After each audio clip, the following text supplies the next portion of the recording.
County Executive Barry Glassman, thanks so much for doing this and talking about your campaign. First, why did you want to run for comptroller? You know, comptroller seemed like the best fit for me a couple of years ago when I was looking at different options as I wind up as Harford County executive, and comptroller seemed like the best fit because, you know, we've been so successful in Harford County with our budgeting, taking the county from a $4 million surplus to, when we close the books right now, it's about $35 million, 24 AAA bond ratings, and we've had such a good fiscal success in addition to fully funding education and public safety. And I always say the icing on the cake is we provided tax cuts, the largest property tax cut in county history, along with a 20% reduction for our senior citizens and veterans. So I think the fiscal, nonpartisan side of the comptroller's job really is what attracted me to it. Talking about nonpartisan, obviously we have a Democrat and a Republican running for this race, and Democrats outnumber Republicans in this state. How are you feeling in terms of talking to people on the campaign trail heading into this election? One of the nice things, you know, I've been doing this for about 30 years, started out at the county council, served 16 years in the legislature, and been county executive for 8 years. So my path has crossed a lot of different organizations and folks over the years. And, you know, I've always kind of conducted myself as a problem solver, someone in the middle, and not really a partisan, even before the parties became so polarized. I've kind of always operated in the middle. And so those folks that have known me for all those years, they know when I talk about being able to work with across the aisle and solve problems. And as president of the Maryland Association of Counties, you know, folks know that's the way I operate, and that's why as comptroller, which is really set up to be a nonpartisan CFO bookkeeper for the state, they see me as a good fit for that also. Looking at the other candidates running in November in just a couple of days now, it's a possibility that Maryland could see a Democratic governor. They could have a democratically stronghold held General Assembly. Do you see yourself as a potential stopgap or a check on the Democratic Party if elected? It is. You know, my closing argument for the last couple of weeks has been pretty clear, and that is I'm really the only option left for voters that are looking for a check and balance in the comptroller's office against one-party control.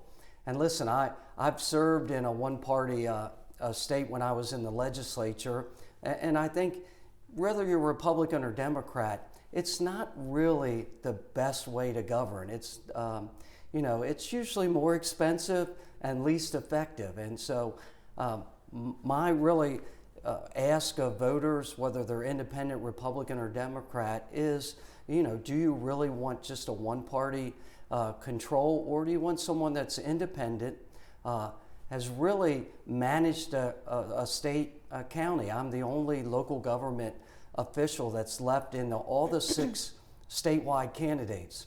I'm the only one that's balanced a budget, fully funded a pension system, went to the bond market, reduced debt, have AAA bond ratings. So I think if you want someone that has that kind of governmental experience, that they really should take a look at our campaign.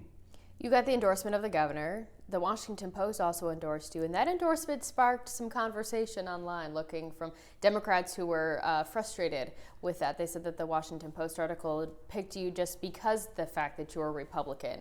How do you respond to that? Yeah, you know, that's the first time I've, and first of all, I think the Washington Post got it right. You know, they did talk about me being a Republican, but they also talked about me not politicizing the pension fund for our state workers, and also supporting a P3 transportation project for the Capital Beltway. So, you know, I think they got it right. It's the first time I've ever been attacked for getting an endorsement, but I think, you know, it just shows that partisanship is there on both sides, and really, they also mentioned that, you know, you need a moderate balance in Annapolis when you're looking at one-party control. Do you think that the governor will be a Republican this year? No, I don't think so. I think, the polling and my experience out on the trail is that, it's going to be a difficult year. It's made my job harder to some extent because, as you know, I've kind of distanced myself from the other two candidates on the Republican ticket, basically running my own independent campaign, which comes natural for me, and I think that's the kind of comptroller I'll be. Strong and independent, but not owing either partisan side, a vote here or there. I'm going to speak up for the taxpayer and make sure their dollars are spent wisely. Now, the state has a pretty large surplus right now heading into the next fiscal year. How, in your mind, what's the most appropriate use of that money? Well, this is where my experience, I think, comes in handy too. The comptroller serves as the chair of the Board of Revenue Estimates, and each year on the county level, we have to do the same thing. It's sort of looking into that revenue magic crystal ball and figuring out how much money you're going to have to spend. And so you have to have a precise kind of nature to estimate those revenues. But one thing is clear, with inflation at its current level, and also growth is only going to be probably 2%. I think if we're not in a recession, we will be in a recession in the next quarter. So I think it's wise to set aside some of the funds for the rainy day fund and to save it. What I've done in Harford County also is we've saved a portion, we've grown our fund balance, we have a 5% rainy day fund. But I also think, particularly in this time of inflation, food costs, energy costs, that a portion of that revenue should be returned to the taxpayers. And that's why I did a property tax cut this year for all the county residents. I do think like I will always say, it's providing the right balance. And that's the kind of balance I bring to the comptroller's office. What type of revenue how would you give that money back in terms of a tax cut? Would it be looking at the gas tax holiday again? Would it be delaying the tax deadline like the current comptroller has done? What are some of your ideas? Well, I think some of the ideas there would be income tax or property tax reductions to give back, some targeted tax credits for investments for small businesses and so forth would be wise to do also. We've got to look at energy costs, gasoline. When I was in the state Senate, I voted against the CPI that automatically increases gas according to the CPI or inflation. And really, that's a stark difference between my opponent and I. She voted against taking that CPI off, and a couple of times she just didn't vote at all. And so I think the state needs to revisit that we really need to reduce that CPI adjustment and really keep a close eye, not only on gasoline, but heating oil, natural gas. Many of those energy costs are going to be pretty crippling this winter, I believe. I talked to the current comptroller a couple of weeks ago, and he said that whoever gets elected next should really look at the idea of a gas tax holiday again. Is that something you would revisit? Yeah, I support that. Yeah. I mean, I supported it in the state Senate, and so we need to do that. But I think we need to look long-term to make sure that we keep that cost leveled. And, that's why I think we should look at that CPI, because we can keep the gas lower for a longer period. 30 days is nice, but I think we should think more long-term for reduction of energy costs for gasoline, heating oil, and so forth this winter. Your opponent says she wants to modernize the comptroller's office. What does that look like to you? Well, I think we both agree. I think that the comptroller's office, particularly the digital platform, the ability of customers who are taxpayers to interact with the comptroller's office. As I traveled around the state, many taxpayers have told me they still can't get a phone answered. If they do get through, they can't get an answer. I've even had small businesses say, listen, we're calling to pay our tax. We want to get our quarterly estimate and can't even pay their tax. And then other ones have paid their tax and are waiting 3 to 4 months to have a check cashed. And so if you hear that, by 100 or so taxpayers, it worries me that there's a widespread problem. And so I think I would early on bring a digital expert in, much like we did in Harford County, to launch digital platforms to make that office really more efficient, innovative, but give better customer service. Do you think you would have the resources to do that? Yeah, I think that's where you work with the legislative officers and the executive branch.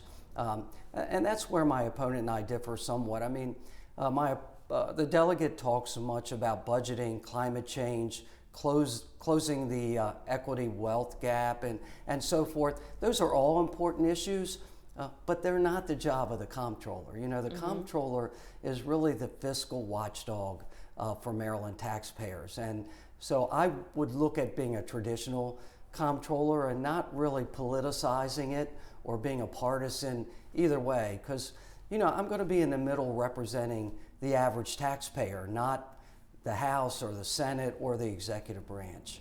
It's interesting. I've heard too that she had, in one of the ads playing, says that she will protect women's reproductive rights. Is that the role of a comptroller? Yeah, that the comptroller doesn't have a vote on it. And in fact, in Maryland, taxpayers and citizens, we voted, we have a law there. So, I mean, there could be some contracts that come through the Board of Public Works, but I've said clearly, being an independent, nonpartisan, that I'm going to follow the state law on abortion, guns, or any of these issues that folks bring up that are really legislative or executive branch issues. My job is to follow the law as comptroller. And so, I'm not going to get into partisan finger pointing or promoting certain ideas. I'm going to follow the Maryland law. I want to talk about education funding, because Kerwin obviously is going to be taking place, and that's a lot of money. How do you see the comptroller's role fitting into that? I know it was done legislatively and there was a lot of back and forth with the executive branch, but is there a role from your office to ensure that there is oversight and accountability with that money, millions and millions of dollars that are going out to these systems? Yeah, there are a couple of things. I was president of the Maryland Association of Counties and represented Baltimore City and all of Maryland's counties during those hearings, and so I'm pretty aware of the Kerwin, really some of the good things about Kerwin, and there are some fiscal really problems out there with it. If you think about it, when Kerwin was passed at about a $4 to $5 billion impact over the future, we were growing at 7% in the state, and we had a 3% inflation rate. So that estimate of the fiscal impact has to be reevaluated, number one. And I think the comptroller should have a role in really, when we get in there, to get a good ballpark figure on what the actual cost is going to be. Is it concerning to you? It is, particularly as we enter a recession and a downturn. The numbers were very rosy when that estimated cost was done by Legislative Services in Annapolis. A lot of us said that during the hearings. We kind of red flagged that, listen, these are awful rosy numbers that we're estimating a 20-year commitment by the state. And some of the things need to be done, but I think we've got to take an incremental look at where we are fiscally. And I think that's just one of the things we've got to do right away. You said there were some fiscal problems with it before. Is the long-term planning for it one of them, or do you have any other issues with the funding? Yeah, well, the impact on local county budgets, I mean, that require increased expenditures and so forth, particularly as we enter recession. And I've, as a county executive, I'm the only one left that's probably been through this type of budgeting. Things are good when you're growing and inflation is low, energy's low, but believe me, things tighten up very quickly when the economy slows and inflation begins to burn. It makes it difficult for local governments. And local governments only survive off of local income tax and property tax. So if they get put into a pinch, it will require localities to look at raising taxes to meet that requirement. What are, in your eyes, what are some of the challenges facing the comptroller's office moving forward? Well, I think staffing, every state agency, when you do a good deep dive, the labor shortage across the board has several of our agencies understaffed. So I think the comptroller's office needs to be staffed up and fully staffed in the regional offices.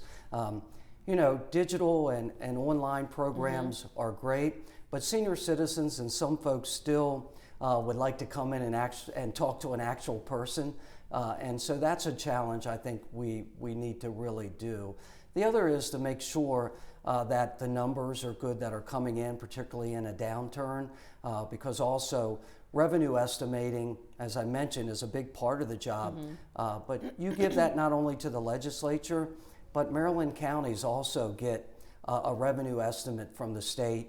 They also get their income tax directed to them. And so they count on the comptroller having good information and being able to share it quickly and concisely. Looking at the way that the current comptroller ran the office, had made decisions for policies and everything else that came with being the state comptroller for as long as he was, are there anything that you would keep the same or change if elected in the first year? Yeah. Well, as I mentioned, in the first year, I think the current office has let its digital internet infrastructure really fall below where it should be. And do you think it's on par with the other agencies in state government, I think the cash management system and really the interaction with taxpayers needs to be much better. Okay. Listen, when I came into county government, I said we got to be more like a smartphone. We've got to be smaller, faster, with better service. And so in the first 30 to 60 days, we would do a really deep dive to take a look at that infrastructure. What would you keep the same? I think what I'd keep the same is I think it's so important for the comptroller to be out among the taxpayers, to be active, but also visit small businesses and keep your ear to the ground. And so, I think Comptroller Franchot has done a good job traveling around, although some of it was because he was running for governor, but he did visit small businesses, reward them, and listen to them. And I think most of our good comptrollers have done that, going back to Louis Goldstein, Mayor Schaefer. And so I would continue that tradition of being really the taxpayer's representative and be out there and talk to them and see what they're saying. Geographically, do you see yourself moving to Annapolis? Would you stay in Harford County? Yeah, no, I'm born and raised in Harford County, so I don't think I'll ever leave. You're staying put. I'm staying put. So I worked in Baltimore City. I always tell folks I'm retired from Baltimore Gas and Electric Company. So I did that commute for 25 years from Harford County to Baltimore, and 16 years in the legislature, although it was just January to April. Right. I did that drive because I had the sheep farm and a young son. So, I'm just going to have to get back into that commuter mode that can be tough. That's why I'm going to support P3s and better road systems. Looking at working with everyone else in state government, you'd mentioned your history and your experience in local and statewide government, as well as being county executive. Do you think you'd be able to leverage those relationships to help form stronger relationships with other local leaders and other local governments and communities? Yeah, I do. And the pandemic has been rough on a lot of local governments and the state government. The big 8 county executives, who I was the only Republican, but we talked 2 or 3 times a week. We had meetings as we kind of helped each other. We didn't tell each other what to do, but we kind of commiserated and worked through how we're going to handle the pandemic. I was president of all the counties, and so, between my time in the state Senate and as president of the Association of Maryland Counties, I've had a chance to work with some great folks, and both independents, Republicans, Democrats, and I think that's the nice thing about local government. We're not so partisan.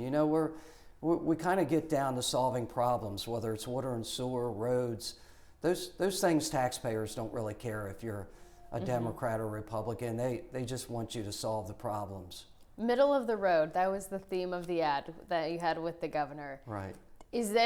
Was that some of the advice that he gave you, or did he talk to you about anything else in terms of working with Democrats in a state government setting like that? Yeah. You know, it's been second nature to me, so Yeah. I don't think the governor had to tell me that. You know, the governor and I get along great. We've worked together, but I kind of got to take credit for that idea. It was sort of my idea, even the roadkill part. Yeah. But you know, the governor still needs some practice with the stick shift, though. I don't know if I ride with him again. I'm making sure that goes in. Right. People need to know that. Looking at just the comptroller's role in office itself, I think when you talk to a lot of people who are out and about, they may not necessarily know what the comptroller's office does. Did you learn anything about the taxpayer's view of the comptroller's office as you've campaigned and talked to people across the state? Yeah, I did learn that, you know, our civics lessons have dropped off a little bit. Folks know what the governor does, the lieutenant governor. So I learned that probably the first 10 minutes of my campaign stops was actually educating folks about, number one, how important the comptroller's job is as a member of the Board of Public Works, but also exactly what the comptroller does. It's really so much more than the tax collector and the person that sends you your tax refund, but you have a huge role as one of the 3 members of that Board of Public Works that lets out hundreds of millions of dollars of contracts, and also really, you know, it sits on the pension board, and that's why my local experience with our pension fund is so important. Our pension fund is 100% funded here in Harford County. Our OPEB obligation out into the out years is also 100% funded. That puts me in about 2% of U.S. counties that have that strong of a fiscal position. How were you able to do that? Well, you know, that's what we have from day one. You know, we've really, by launching our digital improvement, we have saved money on procurement. We've been able to keep the county growing, growth being pro-business, keeping the county as a revenue generator has helped us be successful, and then making sure you spend your money wisely. And we've been able to give raises to our employees, cut taxes, and yet grow our fund balance. So not to toot my own horn, but we have a remarkable turnaround and fiscal record here in Harford County, and I'm hoping voters take a look at that. Do you think that there are any aspects of the Board of Public Works that needs reform, needs change in terms of how the contracts are debated, the details that are provided to the public, and how those meetings are run?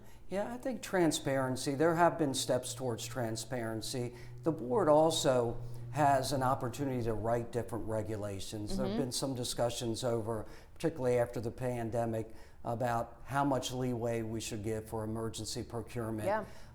How much leeway departments should have to purchase and buy services without going to the Board of Public Works.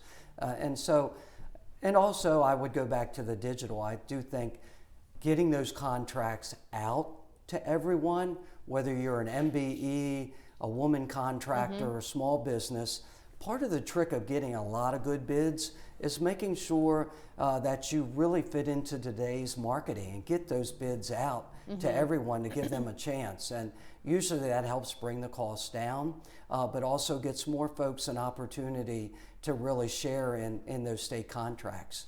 The emergency procurement, that process, I remember, did raise a lot of questions. What's your view on how, I guess, liberally that process was used? Well, I think it was used appropriately. Okay. Listen, we had no playbook for the pandemic, and so I think the governor took the appropriate steps to get additional test kits, to get vaccine. All the things that he did, I think, were appropriate. And so, as a chief executive of a local county, I can see, you know, really the merit in giving some flexibility to the chief executive.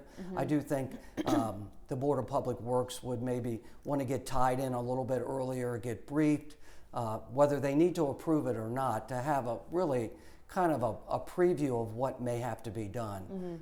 But, you know, I think there's got to be that kind of balance there, that in a time of crisis, that the chief executive has that flexibility. You mentioned the word recession. And I know that it's on a lot of people's minds heading into what could be a recession, and a lot of people are forecasting that that's what will happen. What's the role of the state, from your mind, to ensure that the state finances are in strong, sound position heading into what could be a precarious, who knows how long? Clearly the storm clouds are there. Right, we can see it. Clearly we may be even in a storm. I think there is some debate that we're already in a recession, and certainly by first quarter next year. And so the comptroller, as a chief fiscal officer, really has to kind of keep a close eye on that to alert the legislature and the executive branch on, kind of read those fiscal tea leaves, I say.